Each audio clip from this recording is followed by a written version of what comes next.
తెలంగాణ సమాజానికి నీళ్ళు అనేవి ప్రాణప్రదాయిని. ముఖ్యంగా దక్షిణ తెలంగాణ మహబూబ్ నగర్, రంగారెడ్డి, నల్గొండ, ఖమ్మం జిల్లా వరకు కృష్ణానది జలాల మీదనే ఆధారపడి జీవితాలు కొనసాగిస్తున్నాము. మహబూబ్ నగర్ జిల్లా 10 లక్షల మందికి పైగా వలసలు పోయి తట్ట పని, పార పని, మట్టి పని, బొగ్గుబాయి, ముంబై లాంటి వలసలు పోవడానికి కారణము 2009లో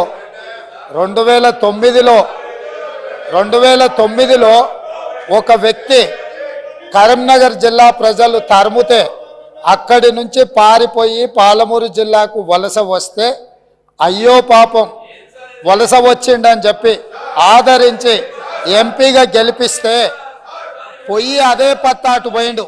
ఇవాళ అలాంటి జిల్లాకు సంబంధించి కృష్ణానది జలాల మీద చర్చ జరుగుతున్నప్పుడు ఆ మహానుభావుడు ఇక్కడికి రాకుండా ఫామ్ హౌస్లో దాచుకొని ఈరోజు తెలంగాణ సమాజాన్ని అవమానిస్తున్నాడు.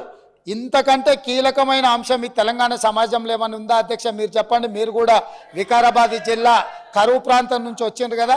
ఎంత కీలకమైన చర్చ జరుగుతున్నప్పుడు తెలంగాణ సమాజానికి వాస్తవాలు చెప్పాల్సిన, వినిపించాల్సిన అవసరం వచ్చినప్పుడు ఈ సభ మొత్తం మా సాగునీటి పారుదల శాఖ మంత్రి గారు ప్రాజెక్టులను కేంద్ర ప్రభుత్వానికి ఒప్పజెప్పేదే లేదు, కృష్ణానది జలాలలో పరివాహక ప్రాంతం ప్రకారం 68% వాటా నీళ్లు తెలంగాణకి ఇవ్వాలని ఒక ప్రత్యేక రెజల్యూషన్ మూవ్ చేసినప్పుడు హుందాగా ప్రధాన ప్రతిపక్ష నాయకుడు వచ్చి ఇక్కడ కూర్చొని ఈ తీర్మానానికి మద్దతు పలికి తెలంగాణ సమాజమంతా తెలంగాణ హక్కుల మీద, తెలంగాణ నీళ్ల మీద ఒకే మాట మీద నిలబడ్డమని ఆంధ్రప్రదేశ్ నుంచి కేంద్ర ప్రభుత్వం వరకు ఒక సందేశాన్ని పంపాల్సిన సందర్భంలో సభకు రాకుండా ఫామ్ హౌస్లో దాచుకొని ప్రజలని తప్పుదోవ పట్టించడానికి వారిని పంపించి వారు పచ్చి అబద్ధాలు మాట్లాడుతున్నారు.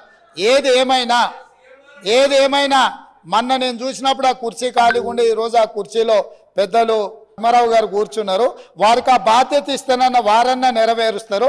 దయచేసి ప్రతిపక్ష నాయకుడిగా పద్మారావు గారు నిజమైన తెలంగాణ ఉద్యమకారుడు, తెలంగాణ కోసం కొట్లాడేటోడు. వారిలాంటి వాళ్ళని పెడితే తెలంగాణ సమాజానికి మేలవుతుంది. నేను ఒకటే చెప్పదలుచుకున్నా, ఈరోజు ఉత్తమ్ కుమార్ రెడ్డి గారు సభలో ప్రవేశపెట్టిన ఈ ప్రాజెక్టులను అప్పజెప్పేది లేదు అనేది మొదటి అంశము. పరివాహక ప్రాంతం ప్రకారం 68% నీళ్లు అంటే 551 టీఎంసీల నీళ్లు తెలంగాణకు రావాలి అని వారు తీర్మానం ప్రవేశపెట్టినరు. దానికి అనుకూలమా వ్యతిరేకమా మొదట ఆ విషయంలో స్పష్టత ఇచ్చిన తర్వాత మిగతా ఏ విషయాలైనా మాట్లాడమనుండ్రి. అంతే తప్ప ఇవాళ వాళ్ళ మాటల వల్ల, వాళ్ళ చర్యల వల్ల శత్రువులకు బలం చేకూరుతుంది. శత్రువులకు దొంగలకు సద్దిమూటం మోసే విధానం మంచిది కాదు. ఇప్పటికైనా దొంగ బుద్ధి మార్చుకొని తెలంగాణ బుద్ధి తెచ్చుకోవాలని చెప్పి నేను వారికి విజ్ఞప్తి చేస్తున్నా.